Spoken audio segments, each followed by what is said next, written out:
আসসালামু আলাইকুম। আপনারা সবাই কেমন আছেন? আশা করি সবাই ভালো আছেন। সবাইকে জানাচ্ছি ঈদুল আজহার শুভেচ্ছা, ঈদ মুবারক। আপনাদের মাঝে আমি অনেক দিন পরে আমার ভিডিওটা ছাড়তেছি। তো প্রথমেই আপনাদের দেখাচ্ছি আমি কিন্তু সেমাই রান্না করতেছি, প্রায় রান্না আমার শেষ। এপাশে আমি লাচ্ছি সেমাই রান্না করছি, আর এই পাশে আমি রাজকীয় সেমাই রান্না করব। তার জন্য সব কিছু রেডি করে নিয়েছি। তা আমার যে কুলসুম যে সেমাইটা সেটা রান্না হয়ে গেছে। এখন আমি সার্ভিং ডিশে ঢেলে রাখতেছি। এখন কিছু কিশমিশ দিয়ে দিচ্ছি।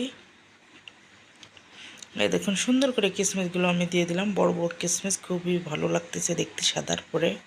আর এবার আমি রাজকীয় সেমাই আমার ছেলেদের খুবই পছন্দ। এখন আমি রান্না করতেছি। দুধটা আমি অনেকটা কমায় নিয়েছি। এখন আমি দুধের ভিতরে ক্রিম দিয়েছি, আর এখন আমি একটু আপনার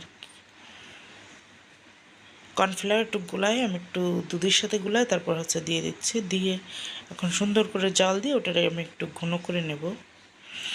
এই দেখুন আমার ঘন করা হয়ে গেছে। আর এপাশে আমি বাদাম, কিশমিশ, পেস্তা বাদাম একসাথে আমি ঘিতে ভেজে রাখছি। এখন আমি কেটে নিচ্ছি। ভাজার পরে কালারটা অনেক সুন্দর হয়েছে, তাই না? আর এই দেখুন, আর ওই যে সেই ক্রিমটা যে আমি বানাইছি সেই ক্রিমটা যে ঢেলে রাখছি। আর এই পাশে সেমাই আমি দুধ দিয়ে চিনি দিয়ে ভেজে রাখছিলাম ঘি দিয়ে। এখন আমি উপর দিয়ে সুন্দর করে লেয়ারের মতন দিয়ে দিচ্ছি। নিচে একটা লেয়ার দিছি, আর পরে আমি ওই ঘন ওই দুধটা দিয়ে দিচ্ছি, ক্রিমটা। তারপরে আর একটা লেয়ার দিয়ে এখন আমি কিশমিশ বাদাম সুন্দর করে দিয়ে দিচ্ছি। আর এখন আরও সৌন্দর্য দেখার জন্য আমি টুটি ফুটি বানাইছিলাম বাসায়, সেই টুটি ফুটি এখন উপর দিয়ে দিচ্ছি। কালারফুল দেখা যাচ্ছে, খুবই ভালো লাগতেছে। এই দেখুন আমি রান্না করে টেবিলে রেখে দিচ্ছি। আর এই পাশে আমি মশলাগুলো বেটে রাখবো। তার জন্য আদা রসুন সুন্দর করে ছুলে ব্লেন্ড করে এই দেখুন আমার বক্সে করে আমি রেখে দিচ্ছি। আমার সেমাই রান্নাও শেষ। আর এর পাশে আমি মশলাগুলো বেটে আমি সুন্দর করে রাখছি, কারণ কুরবানির ঈদ, সকালে অনেক ঝামেলা থাকে, এর জন্য আগেই মশলাটা বেটে নিচ্ছি। এখন আমার বাটা বেটে বক্সে সুন্দর করে রেখে এখন আমি ফ্রিজে রেখে দেবো। নর্মালি রাখবো, ডিবি রাখবো না। আর পাশে ডিম, তারপরে বিরিয়ানি ফ্রিজে আছে। আর এবার আমার সেমাই অনেকটাই ঠান্ডা হয়ে গেছে, আমি ফ্যানের তলে রাখছিলাম কিছুক্ষণ। তো এখন আমি ফ্রিজে ঢুকাই দিলাম। আর এখন বাজে এই দেখুন রাত 2টে। আমি সেমাই টেমাই রান্না করে তারপরে আমি ঘুমাইছি 2টের সময়। পরে এই দেখুন বড় উঠলাম, বড় উঠে আমার বড় ছেলে গোসল করে পাঞ্জাবি পরে চলে গেছে। আর এই পাশে সকালে ঈদের দিন অবশ্যই বিছানা না পাতালে কিন্তু সুন্দর দেখা যাবে না, এই জন্য আগে এই ঘরটা একটু সুন্দর করে গোছালাম। সকালে এই দেখুন আমি সুন্দর করে বিছানার চাদর আমি বিছাইতেছি, নতুন চাদর কিনছি। কারণ ঈদেতে নতুন চাদর না বিছালে আমার ভালো লাগে না, মনে হয় কি ঈদ মানে অসম্পূর্ণ মনে হয়।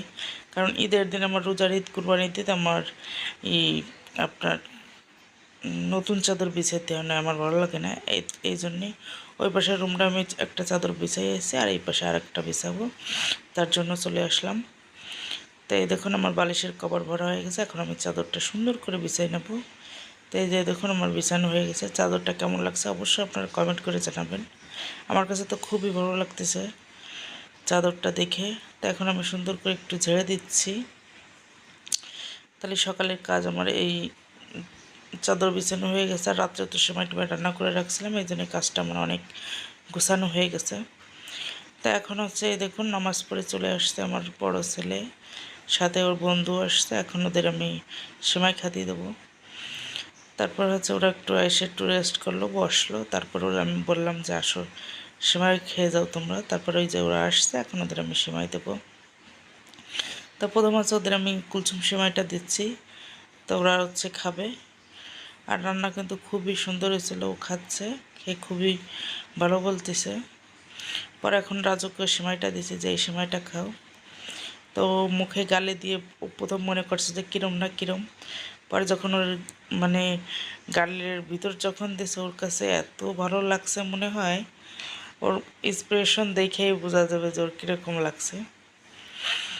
ও আমার বলতেছে যে আপু আপনি যখন এই সেমাই রান্না করবেন, আমি ঈদ কুরবানিতে আমি কিছু না খাইতে আসলে আপনার এই সেমাইটা আমি প্রতি বছর খেতে আসবো। আমি কাছে আচ্ছা ঠিক আছে।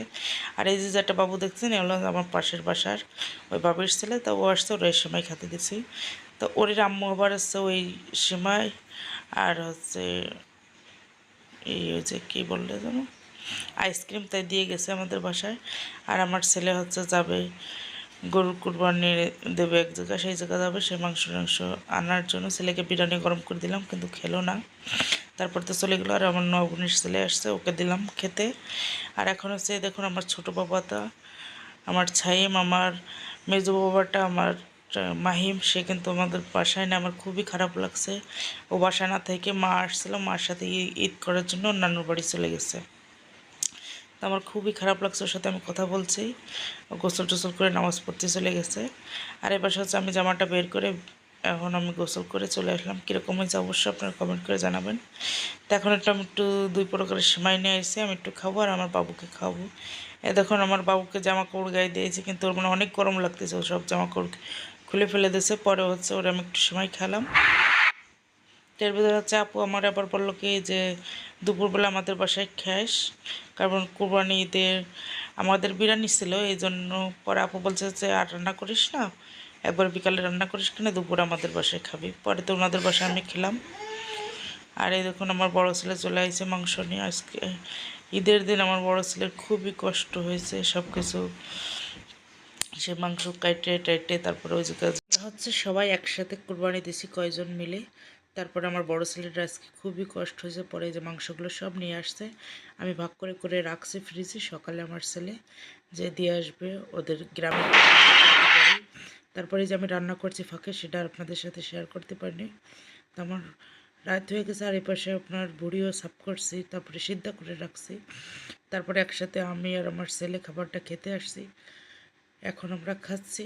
ভিডিওটি এই পর্যন্ত। আপনারা সবাই ভালো থাকুন, আল্লাহ হাফেজ।